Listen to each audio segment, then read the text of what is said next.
Hello, everyone. My name is Where I Don't Care. My name is, and here we go with my review for Scary Stories to Tell in the Dark. All right, so the movie is directed by Andre Alvarado, and it was produced by Guillermo del Toro, and it was based on the novels that were made by Alvin Schwartz. And I gotta tell you, I was looking forward to this film because I didn't look anything up about this. I know it was based on the books, but I wanted to, keep away from them because I wanted to go into this uh, surprise, not get spoiled.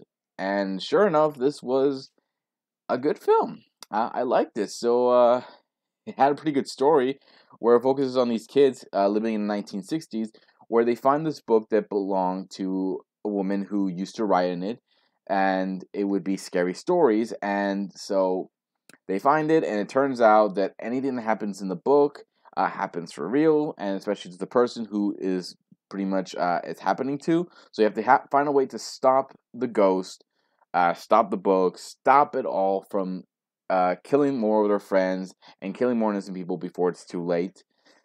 So that's pretty much the plot of the story without going into further details because I do like how there is a bit of a mystery in the story and I do like how it keeps you hooked on it. For the first act, you're introduced to the characters and you're introduced to, what's going on and everything.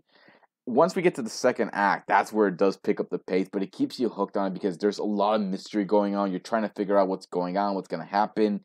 And as that's going on, you see the stories that are being told, that are being read, and you find out what's going on.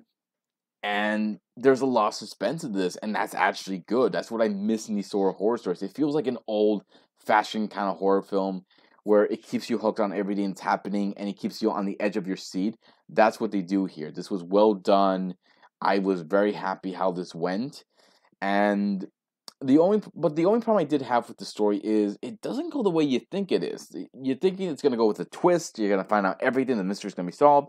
No, actually it doesn't do that. And it kind of leaves you like, oh really? That's it? But it does leave you thinking, oh, they're gonna probably do this in a sequel, right? And after the way the film did well, I think they have enough for a sequel. And I'm glad they're not like packing everything into this one movie.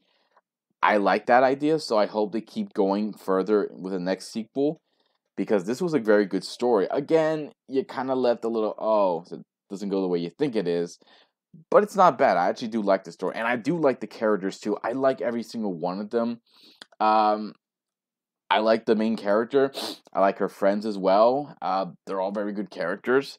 There's a bully in this. There's a typical racist guy in this, but I didn't really mind them much because they actually do play along for this in the story as well. And oh man, the monsters and I'll get into that in a bit, but I actually didn't mind any of the characters. Um, there were one or two that were kind of forgettable, but I didn't mind it. I actually liked every single one of the characters, including our main one, who her story is explained early on in the first act, but we see it growing more and more, and you see her changing a little bit more in the story. So I did like that. So I did like her character, and I like the love interest in this as well. So they did a good job with it. I actually liked it. They had a good time for this film, and I love the bond and the chemistry between these characters are very good. I didn't have any problem with them. So good work on that. All right, so let's get to the special effects. Let's get to how the monsters look and the fear. How is that? All right, first of all, the music with the fear that we see in this film, it's done well. The music you see like it's building up, and then it stops. And you're thinking, okay, jump scare, jump scare, jump scare, but it just keeps you hooked on it. It's not a cheap jump scare either. It keeps you hooked on what's gonna happen, and you're just sitting there like wondering, oh, what's gonna happen? What's gonna happen? And when it does happen, like it's legit fear, and that's what I miss so much about these films. And they do a good job with this. I love how they don't rely on multiple jump scares. They don't rely on cheap jump scares. They rely on real fear, and that's what they do here. I liked it a lot. So they did a good job with the music. They did a great job with the fear. What about the monsters? How did they look? I love the monsters. The toe one, actually looks pretty good. Uh, Harold the Scarecrow looked pretty creepy. But there was one that I think got me like scared the most.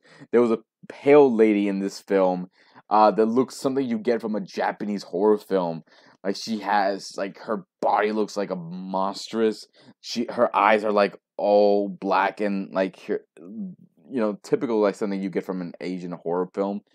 And she has like this big grin and she's walking towards you like, oh my god, that's freaking scary as hell. And I love it. I love it. That is an awesome design. Del Toro he does a great job with these films, and I want to meet these people who made the design for these monsters. They look great. Now, yes, there are times when some of them look fake as hell, but still good job. I love it, and the way some of these stories are told, awesome job.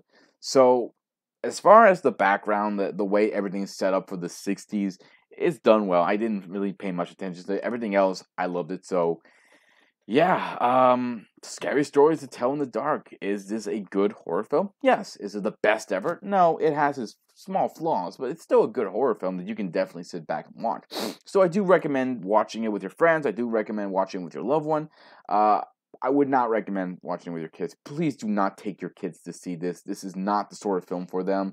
There are some moments in this that will scare the hell out of them, so please do not take them, please. So that's it, guys. If you have a different opinion about this film or anything about the books, leave some comments below. Let me know what you think. Hit the subscribe button, check out my Facebook page, check out my Twitter page, and I'll see you all next time to give you more love and more entertainment. So until then, take care. See you next time, guys. Bye.